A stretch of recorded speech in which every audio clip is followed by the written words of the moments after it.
찬송의 제목처럼 내 평생 주를 섬기리, 이런 할렐루야 찬양대의 이런 말씀의 찬양의 고백이 우리들의 삶의 고백이 되기를 진심으로 축복합니다.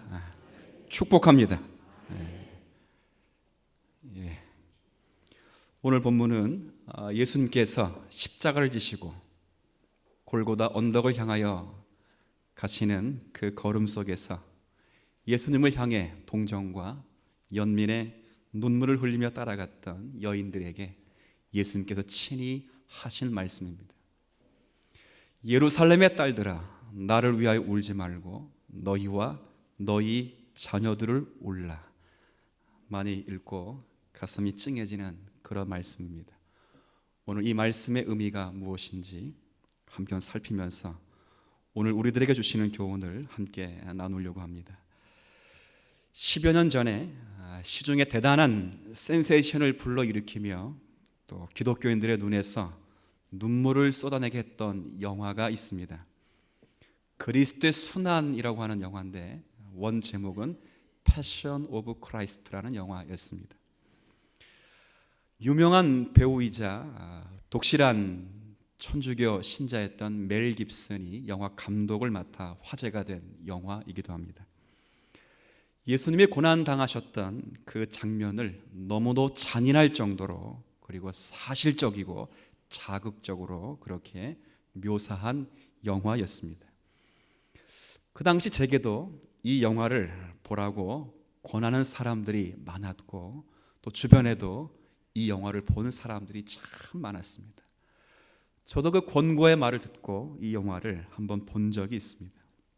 그런데 저에게 영화를 보라고 권하는 사람들의 말이나 그 영화를 본 사람들의 모든 공통점, 핵심적인 내용은 뭐냐면 그 영화를 보고 울었다는 것입니다. 울었다는 것입니다. 영화를 보는 내내 너무 슬퍼서 울고, 또 너무 울어서 울음을 주체할 수 없고 흐르는 눈물을 주체할 수 없어서 영화가 끝난 다음에 눈이 다 불을 틔울 정도로 그렇게 울었다는 것입니다. 마치 여하튼 모두가 울었다는 것이 그 영화가 가장 좋은 영화였다는 것을 증거하는 제시처럼 그렇게 제시되기도 하였습니다.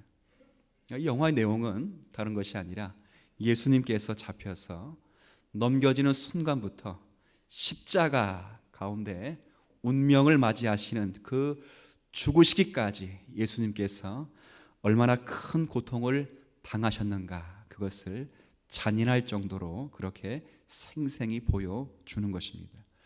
그래서 영화를 보면서 많은 사람들이 슬픈 마음을 갖고 눈물을 흘리며 운 것입니다. 그런데 제가 주목한 것은 그 영화를 보면서 어느 누구도 왜 이 영화를 보면서 우리가 눈물을 흘리고 있는가, 그리고 예수님의 고난을 보면서 왜 울어야만 되는가라고 스스로 묻고 답하는 사람들이 아무도 없었습니다. 그냥 운 것입니다. 왜 울었어요? 예수님이 저렇게 지독한 고난을 당하셨다는 그 사실에 너무 슬퍼서, 너무 안 돼서, 너무 불쌍해서, 그런 고난 당하시는 예수님이 너무 딱해서 그렇게 그냥 운 것입니다. 오늘 본문에도 보면 예수님이 붙잡혀 끌려가시며 고난 당하시는 그 자리에, 그날 현장에도 이와 같이 우는 여자들이 있는 것입니다. 죄 없으신 그분께서 악의와 불의로 말미암아 십자가 사형을 언도받았습니다. 그리고 십자가의 죽음을 향하여 끌려가시면서 그 십자가의 고난이 비로소 시작된 것입니다. 로마 군인들이 예수님을 조롱하며 심판하기 위하여 금면류관 대신 가시면류관을 그에게 씌우시고, 왕복 대신 홍포를 입히시고, 그리고 왕권을 상징하는 홀 대신 갈대 지팡이를 그에게 주어서 그에게 절하는 신용을 하면서 유대인의 왕이여 평안할지라 하면서 그렇게 조롱을 한 것입니다. 뿐만 아니라 침을 뱉고 손바닥으로 치면서 그를 멸시했습니다. 거기에 가죽끈을 연결해서 채찍질하면서 예수님을 심하게 매질한 것입니다. 영화에 보면 실제 가죽끈을 생생하게 묘사했습니다. 우리는 그냥 가죽끈 그렇게 말하지만 그 가죽끈 끝에 뼈 조각을 붙이고 그리고 쇠붙이를 붙여서 때리는 족족 살점이 뜯어지게 되는 것입니다. 그 당시 가죽 채찍의 특징인 것입니다. 채찍질만으로도 충분히 죽을 수 있는 그런 형벌이었습니다. 우리 주님은 그런 고난을 받으시면서 십자가를 지시고 골고다 언덕을 향하여 지금 가시는 겁니다. 이미 몸은 탈진한 상태에 있고 더 이상 자신이 들고 있는 십자가를 질 수가 없어서 옆에 있는 한 사람에게 그 십자가를 대신 지라고 했습니다. 그 사람이 바로 누구냐면 오늘 읽었던 말씀 가운데 26절에 보면 이렇게 그 사람을 소개하고 있습니다. 그들이 로마 군인들이 예수를 끌고 갈 때에 시몬이라고 하는 구레네 사람이 시골에서 오는 것을 붙들어 그에게 십자가를 지워 예수를 따르게 하더라. 그 사람의 이름은 시몬입니다. 이 사람은 예수님의 제자가 분명 아닙니다. 예수님을 구주로 믿고 있는 사람이 아닙니다. 단지 6월절에 예루살렘을 찾아와 6월절 절기를 행사하려 하다가 예수께서 십자가를 지신다는 소문을 듣고 그 자리에 있던 사람인 것입니다. 그 사람이 로마 군인들에 의하여 예수님의 십자가를 지도록 그런 형벌을 같이 나누게 된 것입니다.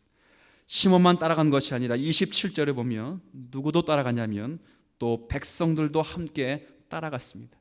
예수님을 믿는 백성들이라 표현하기 어렵고 예수님의 십자가를 지시는 그 사건의 현장에 많은 사람들이 따라간 것입니다. 그리고 그 가운데 누가 있었냐면 여기 보면 가슴을 치며 슬피 우는 여자의 큰 무리가 함께 따라갔습니다. 이 여성들이 가슴을 치며 슬피 울면서 예수님이 십자가를 지고 가시는 그 걸음을 함께 참여한 것입니다. 그런데 여기 보면 왜 울었다고 되어 있냐면 27절 제가 읽지 않은 구절이 하나 있습니다. 여기 보면 또 백성과 및 누구를 위해 울었다고요? 그를 위하여 운 것입니다. 지금 이 여인들이 운 것은 예수님이 너무 불쌍해서, 예수님이 너무 딱해서, 예수님이 너무 안 돼서, 예수님이 너무 괴로움을 당하는 그 모습을 보고 예수의 십자가 짐을 안타까워하면서 그렇게 운 것입니다. 그런데 오늘 본문에 보면 예수님께서 자신을 향하여 우는 그 여인들을 향하여 뒤를 돌아보시면서 하신 말씀이 오늘 28절의 말씀입니다. 예수께서 돌이켜 그들을 향하여 이르시되 예루살렘의 딸들아 나를 위하여 울지 말고 너희와 너희 자녀를 위하여 울라. 이 여자들은요 예수님을 위해 괴로워하고 슬퍼하며 그래서 주체 없이 눈물을 흘린 것입니다. 그런데 오늘 예수님의 말씀대로 한다면 그들은 잘못 울고 있는 것입니다. 예수님이 너무 딱해서, 예수님이 너무 불쌍해서, 예수님이 너무 괴로운 모습을 보고 그들이 심한 통고를 하고 있는 그 울음을 보시고 예수님이 나를 위하여 울지 말라 말씀하시면서 너희들이 지금 흘리고 있는 눈물은 잘못 흘리고 있다, 그렇게 말씀하는 것입니다. 만약 너희들이 나를 위해 울고 있다면 너희들은 지금껏 잘못 울고 있는 것이다. 채찍에 맡아 고통당하고 채찍에 맞으며 멸시당하며 조롱당하시는 그 주님을 보면서 잔인한 모습으로 십자가의 그 고통을 맛보신 그 주님 때문에, 십자가에 달리신 그 비참한 주님을 인하여, 그리고 주님을 위하여 주님 때문에 울고 있는 것이라면 지금 주님 말씀하시는 것입니다. 너희들은 지금껏 잘못 울고 있는 것이다. 주님이 고난당하시는 그런 모습을 보면서 너무 안 돼서 얼마나 고통이 크셨냐고, 얼마나 괴로우셨겠냐고, 얼마나 외로우셨겠냐고, 얼마나 모욕적이셨겠냐고 그렇게 하면서 가슴을 치며 그 생각의 감성을 자극하여 눈물의 샘을 터치게 하고 그로 인하여 주님 때문에 주님을 위하여, 그를 위하여 울었다면 예수님은 그 걸음을 멈추시고 그 여인들을 향하여 그렇게 운 것이라면 잘못 울고 있다는 것입니다. 아주 우리에게 독특하고 그리고 다시 한번 생각해 볼 수 있는 그런 말씀을 주님이 우리에게 하신 것입니다. 그리고 무엇이라 말씀하시는가? 나를 위하여 울지 말고 누구와 누구를 위해 울라 그랬어요? 너희와 너희 자녀들을 울라 그렇게 말씀하십니다. 나를 위하여 운 것이라면 잘못 운 것이다. 내가 불쌍해서 운 것이라면 잘못 운 것이다. 정말 불쌍한 건 내가 아니라 너희와 너희 자녀들이라 말씀하는 것입니다. 내가 십자가를 지는 이 걸음, 내가 부족해서 억울해서 한이 많아서 가는 걸음이 결코 아니다. 나는 능력이 없고 지혜가 부족해서 이 십자가를 지는 것이 결코 아니다.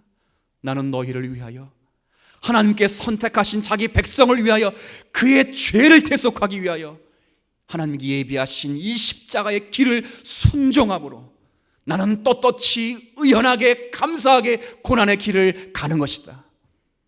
그런데 만약 너희들이 이 고난의 값을 왜 내가 죽으셔야 하는지를 깨닫지 못하고 만약 너희들이 내가 그냥 마냥 불쌍해서만 운다면 너는 잘못 울고 있는 것이다. 그렇게 말씀하는 것입니다. 연민 때문에, 동정 때문에 불쌍해서 나를 향하여 울지 마라. 정말 불쌍한 건 내가 아니라 너희와 너희 자녀들이라는 것입니다. 이 말씀의 뉘앙스가 어떠한지는 모르겠습니다. 그 영화를 보면서 너무 예수님이 고난 받으신 것이 너무 불쌍해서 너무 안 돼서 울었다면 모든 사람들이 잘못 운 것입니다. 정말 우리가 십자가 앞에서 울어야 될 이유가 무엇인가?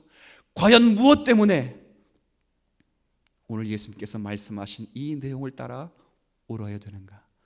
저는 두 가지로 말씀을 요청하고 요약했습니다. 첫 번째는 예수님을 죽음으로 몰아갈 수밖에 없는 그것. 왜 죄가 없으시고 가장 인생 가운데 깨끗하게 사신 그 예수 그리스도가 과연 죽으실 수밖에 없는가? 왜 하나님께서는 당신이 극진히 사랑하시는 예수 그리스도를 가장 극한 처형인 십자가의 죽으심으로 내모셔야 되는가? 그건 다른 것이 아닙니다. 그것은 바로 저와 여러분의 죄 때문이요, 그리고 죄악 때문이요, 죄 책임 때문에 주님이 우리의 십자가를 지고 떠나신 것입니다. 주님이 고난당하시는 그 고난의 모습을 보면서 무엇 때문에 그리스도가 가장 흉악한 죄인처럼 저렇게 참담한 모습으로 죽으셔야 되는가? 주님이 고난당하신 그 처참한 모습을 보면서 무엇 때문에 하나님께서 당신이 극진히 사랑하시는 그 아들을 십자가로 내모시며 처참한 죽음을 죽이셔야만 했는가? 그것입니다. 그건 다른 것이 아니라 예수님의 죄 때문도 아니고 예수님의 실수 때문도 아니고 예수님이 의도적으로 기쁨으로 걸어가셨던 우리의 죄 때문이요, 죄악 때문이요, 죄책 때문에 우리가 십자가를 보면서 울 수 있는 성도가 되기를 주님의 이름으로 축복합니다. 단순히 예수님이 불쌍해서 우는 것이 아닙니다. 마땅히 우리가 죽어야 될 그 자리지만 우리의 죽음으로는 우리의 죄값도 감당할 수 없기 때문에 이 땅 가운데 하나님의 아들을 보내시고 아무 흠이 없는 그분을 마치 흠 있는 죄인의 모습처럼 우리를 대신하여 우리를 위하여 우리 때문에 죽으신 것입니다. 성경은 말씀하십니다. 우리가 아직 연약할 때에, 우리가 아직 죄인 되었을 때, 우리가 아직 원수 되었을 때 그리스도께서 우리를 위해 죽으심으로 하나님께서 우리에 대한 자기 사랑을 확증하셨느니라. 바로 우리의 죄 때문에 그런 것입니다. 이사야 성경 53장은 이 말씀을 잘 말씀해 주고 있습니다. 이사야 성경에서 성경에 말씀하는 내용은 그런 것입니다. 그가 찔림은 우리의 허물 때문이요. 예수님이 찔리신 것이 무엇 때문이라고요? 우리의 죄 때문입니다. 그가 상함은 우리의 죄악 때문입니다. 그가 찔림은 우리의 허물 죄 때문이라면 그가 상함은 우리의 죄악 때문입니다. 그러나 그가 징계를 받음으로 우리가 평화를 누리고 그가 채찍에 맞음으로 우리가 나음을 받았습니다. 그러나 우리 모두는 다 양 같아서 각각 제 길로 갔습니다.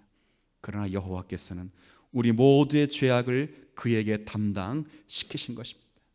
그가 곤욕을 당하여 괴로울 때에도 그의 입을 열지 아니하셨고, 마치 도살장으로 끌려가는 양처럼 털 깎는 자 앞에서 잠잠한 양같이 예수님은 입을 열지 않으셨습니다. 그는 곤욕과 신문을 당하고 끌려갔습니다.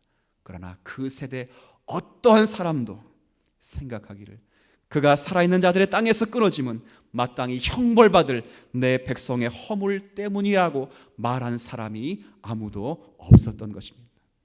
그러나 주님은, 십자가를 의시는 그 주님은 우리의 죄 때문이요, 우리의 죄악 때문이요, 우리가 그 죄로 말미암아 책임져야 될 죄책을 지시기 위하여 십자가를 지시고 그 무거운 짐을 지고 가신 것입니다. 유럽에 가면 큰 성당들이 참 많습니다. 수천 명이 들어가야 가득 채워져야 될 예배당이 기껏해야 수십 명이 채워집니다. 1년에 딱 2번 채워지는데 그 2번은 무슨 날인지 아세요 혹시요? 부활절하고 성탄절입니다. 물론 유럽은 추수감사주일이 없기 때문에 부활절과 성탄절 딱 2번 찹니다. 나머지 주일 50주는 기껏해야 40명, 정말 많으면 한국인 여행자 때문에 70명 정도가 찹니다.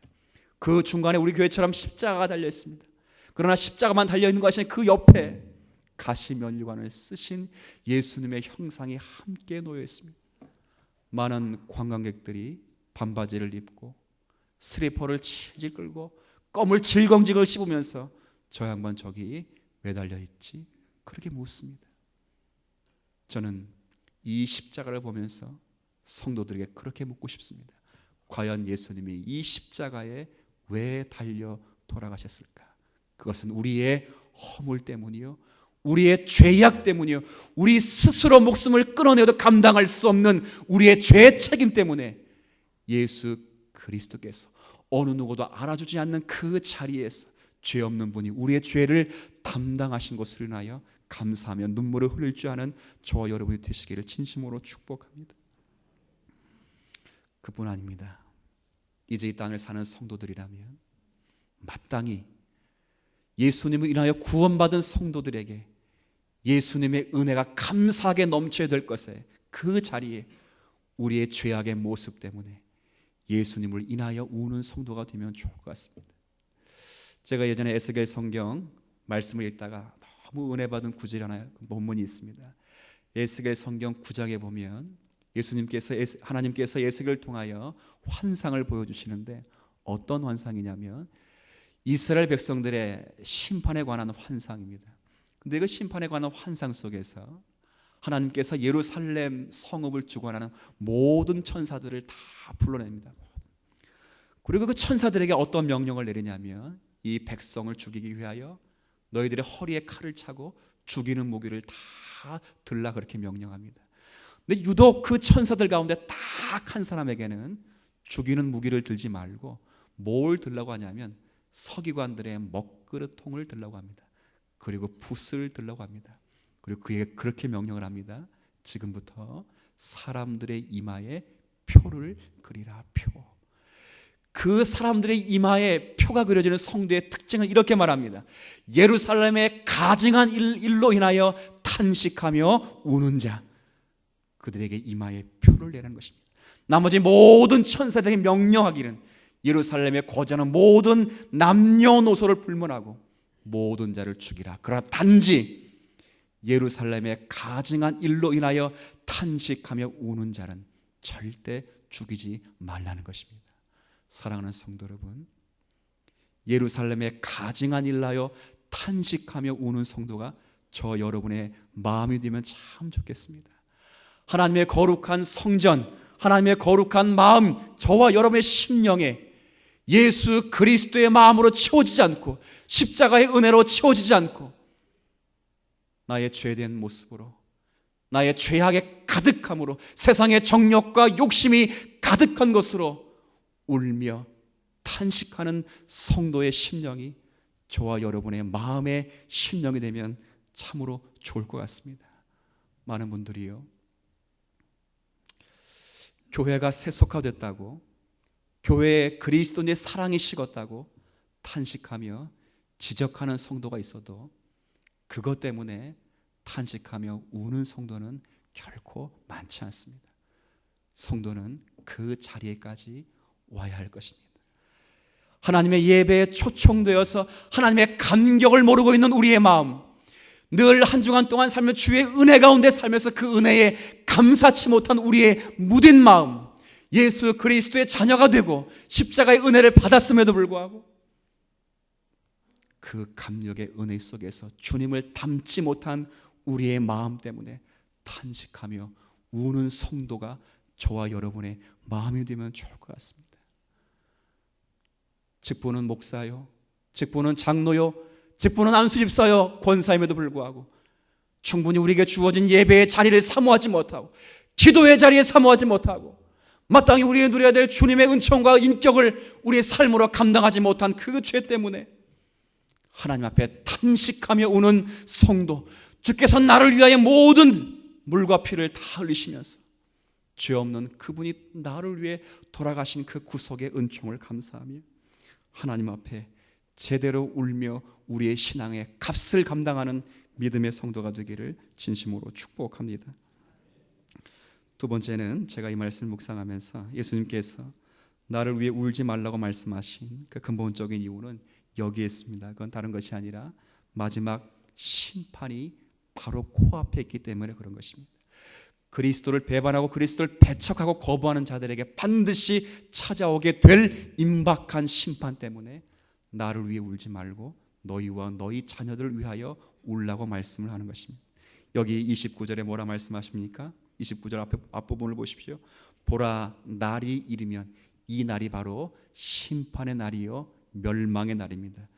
이 날이 이르면 사람이 말하기를 잉태하지 못하는 이와 해산하지 못한 배와 먹이지 못한 젖이 뭐가 있어요? 복이 있습니다. 우리의 상식과는 조금 다릅니다.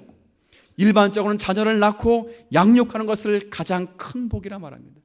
시편 127편 3절에 뭐라 말하지요? 자식은 여호와께 주신 기업이요 태의 열매는 그의 상급인 것입니다. 하나님 주신 자식은 기업이고 하나님의 상급입니다. 그런데 오늘 본문에 보면 우리가 알고 있는 상식과는 전혀 다르게 오히려 아이를 낳지 못한 것이 복이고 아이를 낳지 못하여 젖으로 가슴에 있는 젖을 물리지 않은 것이 큰 복이라고 말합니다. 왜 그렇지요? 큰 심판의 날에 부모들이 그 심판 때문에 자녀가 죽는 모습을 보지 않는 것 자체가 복이 될 수 있는 그날이 온다는 것입니다. 얼마나 큰 심판이 준비되어 있습니까? 여기 30절에도 그런 말씀이 있습니다. 그때의 심판의 날에 사람이 산들을 대하여 우리 위에 무너지라 하며 작은 산들을 대하여 우리를 덮으라 하리라. 이 말은 뭐지요? 얼마나 그 심판이 무서웠으면 차라리 산이 무너져서 내 위에 무너지라고 그렇게 탄원하며 기도할까. 그만큼 마지막 심판 때가 반드시 올 것이며 그때는 참남하고 위협스러우며 극심한 심판이 초래하기 때문에 그렇습니다. 그리고 31절에 이렇게 말씀합니다. 푸른 나무에도 이같이 하거든 마른 나무에는 어떻게 되리요 하시니라. 이 푸른 나무 생명력 있고 그래서 열매를 맺어 참 보기에 아름다운 열매일지라도 하나님께서 심판의 날에 그렇게 불살라 버려진다면 생명력이 없는 나무, 마르고 뻣뻣하고 아궁이에 들어갈 것밖에 없는 전혀 쓸모없는 나무라면 마지막 날에 얼마나 큰 심판이 기다리고 있겠느냐, 그것을 견준 것입니다. 여기서 나와 있는 이 푸른 나무라고 하는 것은 예수님을 상징한다고 볼 수 있습니다. 결국 예수님께서 푸른 나무 되신 예수님이 그 하나님의 아들이신 예수님께서 아무 죄 없으신 아들로 인하여 하나님께서 죄인의 죄값을 치르게 하시기 위하여 이러한 참혹한 일을 당하게 하셨던 공의로운 하나님이시라면 아궁이에 넣을 것밖에 없는, 불사를 것밖에 없는 하나님을 거부하고 그리스도를 거부했던 그런 사람들에게는 얼마나 더욱 큰 심판이 있겠는가, 그것을 말씀하는 것입니다.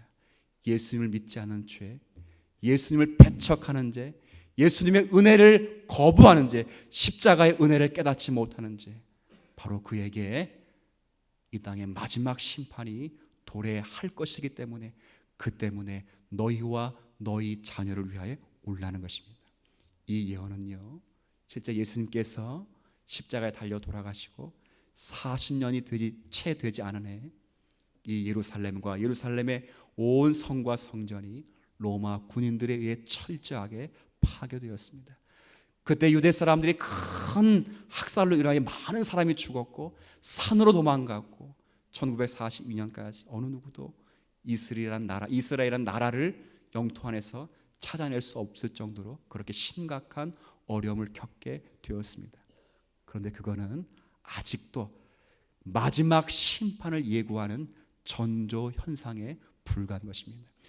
그 70년에 예루살렘 성과 성전이 무너진 것은 장차 이와 같이 마지막 때의 심판이 도래할 것이라는 것을 우리로 하여금 늘 깨닫도록 보여준 것입니다. 저는 이 말씀을 읽으면서 이렇게 좀 말씀을 생각해 보았습니다.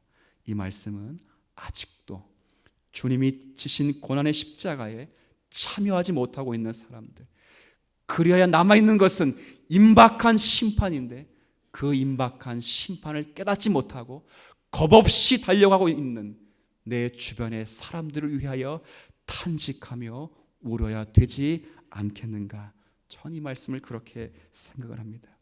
왜요? 이 심판을 당하지 않도록 내 주변의 사람들을 위해 울어야 합니다. 내 남편을 위해 울어야 하고 내 아내를 위해 울어야 할 것이며 저와 여러분의 자녀를 위해 울어야 할 것입니다. 과연 내 남편, 내 가족, 내 자녀들이 과연 예수 그리스도의 은혜를 알고 그 은혜 속에 살고 있는지를 철저하게 하나님 앞에서 받아서 그 은혜 앞에, 주님 앞에 탄식하며 우는 성도가 저와 여러분의 심령이 되기를 진심으로 기대하는 것입니다. 여러분, 자녀를 위해서, 자녀를 사랑하는 명목 때문에 돈으로 자녀의 사랑을 때우지 마시기를 축복합니다. 여러분의 자녀가 예수 그리스도를 인격적으로 만나고 있는지 끊임없이 점검하며 기도하며 그 일로 인하여 탄식하며 우는 성도들이 되시기를 축복합니다. 이 세상의 성공이요 아무것도 아닙니다. 부모의 눈물의 기도가 있어야 자녀들이 은혜 가운데 사는 것입니다. 세상에 유명한 탕자 있죠. 어거스틴. 그는 유명한 사람이었습니다. 불의와 불법 가운데 있던 사람 가운데 나중에 회개하고 하나님 앞에서 귀하게 쓰임받은 종인데 그는 늘 어머니에 관한 고마움을 간직하고 있습니다. 근데 그 어머니에 대해서 어머니의 좌우명이 하나 있는데 그 좌우명은 이런 것입니다. 모니카의 좌우명은 눈물의 기도로 키운 자식은 절대로 뭐하지 않는다? 망하지 않는다는 것입니다. 모니카 어머니가 어거스틴에 거는 기대는 세상에 성공하는 것도 아니고 유명한 법전이 되자는 것도 아니고 큰 부를 누리라고 하는 것도 아닙니다. 방탕하지 말고 예수 그리스도를 섬기며 그분의 은혜를 따라 한 생애를 따라 살 것을 촉구하는 항상 기도였습니다. 사랑하는 성도 여러분, 여러분의 자녀를 위해 그렇게 우는 성도가 되길 바랍니다. 세상의 성공을 위하여 자녀를 위해 울지 말고 세상의 성공과 세상의 출세와 명예를 위하여 하나님 앞에 자녀 때문에 울지 마시고 여러분의 자녀가 정말 예수 그리스도를 인격적으로 만나고 있는지, 예수 그리스도 안에 살고 있는지, 예수 그리스도 안에서 자신의 삶을 설계하고 있는지 그것 때문에 울며 탄식할 수 있는 성도들이 되기를 진심으로 축복합니다. 저는 이 말씀을 읽으면서 과연 제 생각을 해봤어요. 과연 나는 지금 무엇 때문에 울고 있는가? 여러분은 과연 무엇 때문에 지금 울고 계시는가? 만약 여러분이 우리 앞에 있는 말씀을 통해 우리에게 주어진 십자가의 은혜 안에서 우리의 아직도 깨어지지 않는 죄 때문에 울고 있다면 그건 잘하는 울음일 것입니다. 만약 여러분들이 아직까지 마음속에 남아있는 죄로 말미암아 고민하며 마음 안타까워하며 울고 있다면 잘하는 것입니다.